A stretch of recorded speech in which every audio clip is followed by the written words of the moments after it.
जी अस्सलाम वालेकुम। मैं हूं नज़र अब्बास लंदन से। अभी से थोड़ी देर पहले DGISPR की प्रेस कॉन्फ्रेंस थी और ये DGISPR रिप्रेजेंट कर रहे थे पाकिस्तान की फॉर्म 47 की गवर्नमेंट को और अपनी पाकिस्तान आर्मी को। वो आर्मी जिसके जर्नलों के ऊपर बहुत सारे इतराज़ात हैं। अच्छा, उन्होंने कुछ पॉइंट मैंने लिखे हैं, कुछ बातें उनकी मैंने लिखी हैं जो उन्होंने की हैं, और वो सारी की सारी जितनी भी उन्होंने बातें की हैं वो सारी की सारी इंडिकेट करती हैं कि ये एक क्या कहना चाहिए, ये इनकम्पिटेंट किस्म के ऑफिसर हैं या ये बंदे हैं या इनको समझ नहीं है, अंडरस्टैंडिंग नहीं है। क्योंकि बहुत सारी चीज़ें उन्होंने कहने की कोशिश की है लेकिन उसका कोई हिसाब किताब कहीं रलदा नहीं किसी पास है।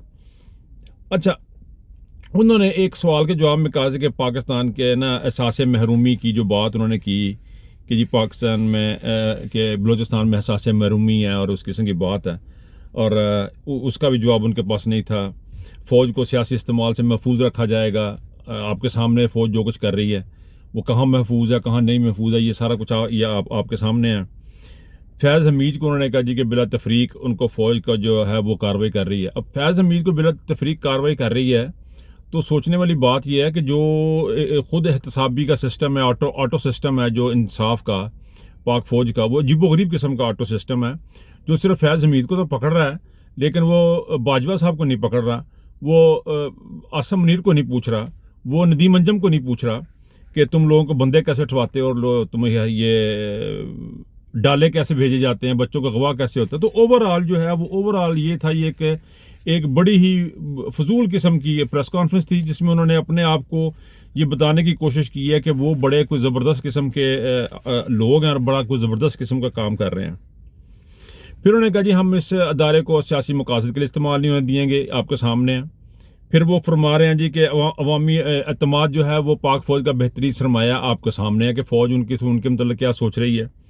महफूज पाकिस्तान ही मजबूत पाकिस्तान है, आपके सामने कितना महफूज है पाकिस्तान किसी भी तरह महफूज नहीं है।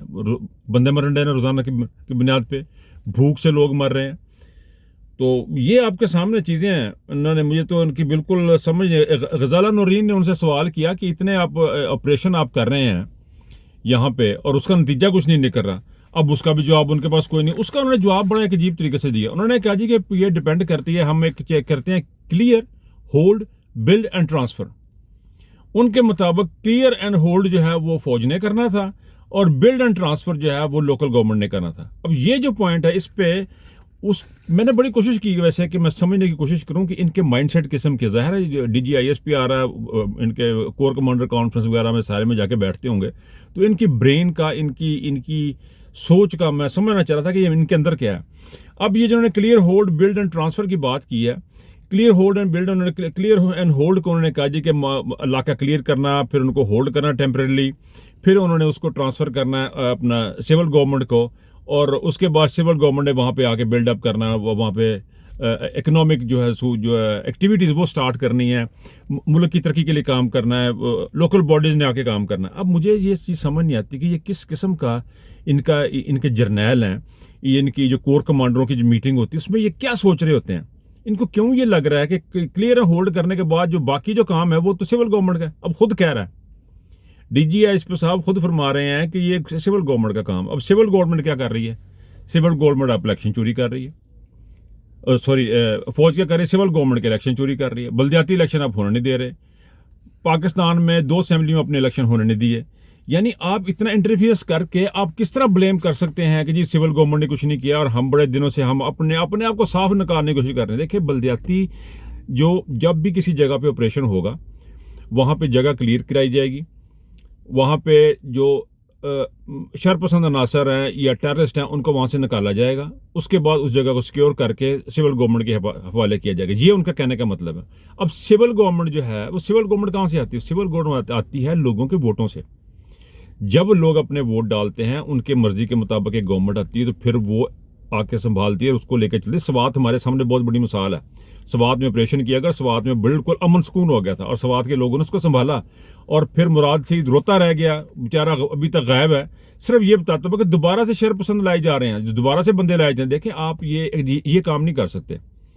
अफवाज पाकिस्तान बड़ी माजरत के साथ ये जमाम जर्नैल ये काम नहीं आप कर सकते कि पहले तो आप वहाँ पे जगह पहले खाली करा लें, जहाँ पे अमन सुकून हो गया 4 दिन लंघे तुम अपनी मर्जी पे आएगी तो अपने लाके बंदे बाड़ने शुरू करते। कहना का मकसद ये है कि आपका मेरा जो मुझे जो उनकी ये प्रेस कॉन्फ्रेंस सेंस मिली है, उनका दिमाग काम नहीं करता। उनको पता नहीं है कि लोकल बॉडीज़ क्या होती हैं या सिविल गवर्नमेंट क्या होती है या ये जो मुंतखब अदारे होते हैं ये कौन होते हैं, ये रिप्रेजेंटेटिव जो होते हैं अवाम की ये कौन होते हैं, इनके बारे में उनका माइंड क्लियर नहीं है। देखिए जब आप इस तरह की बलोचिस्तान के कॉन्टेक्स्ट में अगर हम बात करें तो बलोचिस्तान में सबसे बड़ा इशू ये है कि वहाँ पे जो अवामी नुमाइंदे वो मौजूद नहीं है। वहाँ पे आप लोगों को उठा लेते हैं, वहाँ पे इजहार राय की आज़ादी नहीं है, वहाँ पे बोलने की आज़ादी नहीं है। देखिए ये सारा इंटरलिंक है, ये लोगों के बोलना, लोगों की बोलने के इजहार ख्याल करना, अपने मामलात के ऊपर बातचीत करना, ये सारे का सारा इंटरलिंक होता है लोगों की तरक्की के साथ।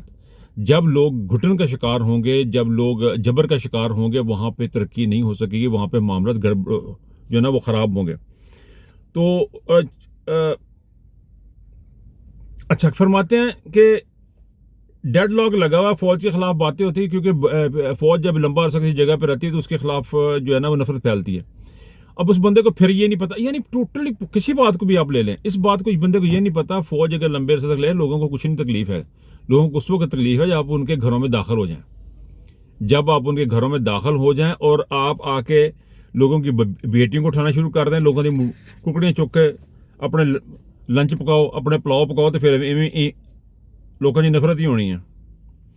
अच्छा एक बड़ी इंटरेस्टिंग चीज़ मुझे चीज़ बात लगी उन्होंने कहा पाकिस्तान में क्रिमिनल जस्टिस सिस्टम को मजबूत करने की ज़रूरत है। आप अंदाज़ा करें कि क्रिमिनल जस्टिस सिस्टम को मजबूत किस तरह कर रहा है, काजी फायदी साहब को एक्सटेंशन दे के। ये यार मुझे तो समझ नहीं आती, इस बंदे ने इतनी बड़ी, मैंने काफ़ी सारे पॉइंट लिखे हुए मेरे पास, ये पेपर के ऊपर लिखे हुए, ये मैंने यहाँ पे पकड़ा हुआ है, तो मुझे जिसको पढ़ता जा रहा हूँ मैं हैरान होता जा रहा हूँ। यार जीप खोती थे बच्चे ने, यानी कह रहे जी पाकिस्तान का क्रिमिनल सिस्टम जो है उसको मजबूत करना चाहिए और माफिया का और क्रिमिनल्स का जो नेक्सस है उसे ख़त्म करने की ज़रूरत है। अब माफिया का नेक्सस किस तरह ख़त्म होगा? जब आप एक प्राइम मिनिस्टर को, एक ऐसे बंदे को प्राइम मिनिस्टर बना देंगे जो मनी लॉन्ड्रिंग में इन्वॉल्व होगा, तो माफिया का नेक्सस कैसे आप अलग करेंगे क्रिमिनल का? और जुडिशल सिस्टम आप कैसे स्ट्रॉन्ग करेंगे जब एक ऐसे बंदे को जो कि इम्पार्शल नहीं है, जो कि पार्शल बंदा है, साइड लेता है कि बंदे की, उसको आप बना देंगे चीफ जस्टिस, फिर उनको कहोगे एक्सटेंशन भी दे दो, तो ऐसी सूरत में आप कैसे करेंगे? फिर वो फिर कहते पूरी कौम को एक बयानिया बनाना। सर पूरी कौम का एक बयानिया बना हुआ है ना, आप उसको क्यों नहीं देखते हैं? पूरी कौम का एक बयानिया इमरान खान हमें चाहिए, इमरान खान मुल्क के लिए काम कर सकता है, इमरान खान सारा कुछ करता, वो एक बयानिया बनाया कौम ने, उसको ये नहीं पकड़ते, अपनी मर्जी का बयानिया बना दो, साडा जो बयानिया ना वो साड़ी मर्जी का बनेगा, ये इनका है। अच्छा जी आगे चलते हैं जी। फ़ौज को कहते जी बड़ा महंगाई का एहसास है, उन्होंने कहा जी कि फ़ौज को बड़ा महंगाई का एहसास है, तो हमने 360 अरब रुपए का टैक्स दिया है, SIFC हमने कायम किया, उसमें हम काम कर रहे हैं। अच्छा ये फौज कर रही जी, कहते हैं मजबूत इंतजामी ढांचे के बगैर, फिर ये वही बात आ गई ना ये सर, अब पूरी प्रेस कॉन्फ्रेंस मजबूत इंतजामी ढांचे के बगैर वो कहते हैं कि मुल्क तरक्की नहीं करता। वेरी ट्रू, बिल्कुल ठीक है। मजबूत इंतजामी ढांचा कैसे बनेगा? वो ऐसे बनेगा कि chief of army staff phone करेगा जी इनू चुक दो तो उन्होंने ले आओ, इनू अपनी मर्जी का ला दे, हर जगह फौजी ला रहे हो, टेक्निकल बंदे आप लगा नहीं रहे हैं, जिनके पास सोच समझ और अकल है उनको आपने एक तरफ किया हुआ है। अच्छा भी उन्होंने ऐसा आदमी है कि वो बता रहा बलोचिस्तान की तरक्की, चंद कामयाब लोगों के नाम बता के, चंद शहदा के नाम बता के बता रहा जी ये बलोचिस्तान की रिप्रेजेंटेशन है।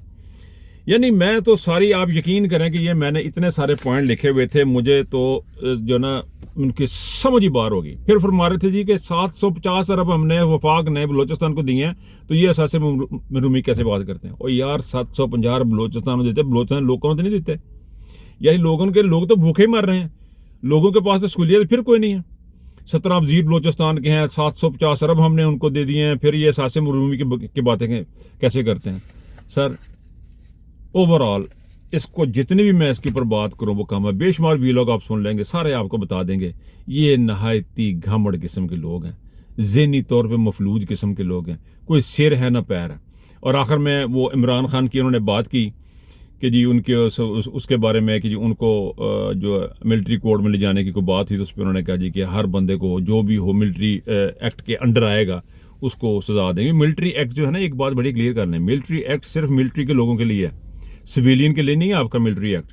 और अगर किसी बंदे ने मिलिट्री एक्ट को और सिविलियन एक्ट को मिक्स करने की कोशिश की ना, तो ये मुल्क के साथ बहुत बड़ा तराव हो जाएगा, बहुत बड़ी ज्यादती हो जाएगी। और एक चीज़ मैं आपको और बताऊं, ये जिन लोगों के दिमागों में इस किस्म के ख्यालात आ रहे हैं ना कि मिलिट्री एक्ट को और सिविलियन एक्ट को एक करने की कोशिश करेंगे, ये करेंगे। और मुझे तो फैज़ हमीद के ऊपर वैसे ना तरस आ रहा है कि फैज़ हमीद कैसा इंसान है। अगर उसने जुर्म किया तो ठीक है, जुर्म किया उसको सजा मिले, लेकिन बड़ा बदकिस्मत आदमी है कि उसका ट्रायल चलाने वाले फौज का सरबराह वो भी चोर है, और DGIS है वो भी चोर है। वो सारे के सारे जो फ्राडिये बैठे हैं वो एक इंतजाम करने के बंदे का कह रहे हैं कि ये फ्राडी है, यानी ये हमारी हुकूमत और ये हमारा DGIS PR और ये सारी चीज़ें। बहरहाल अपना ख्याल रखिएगा। अल्लाह हाफिज़।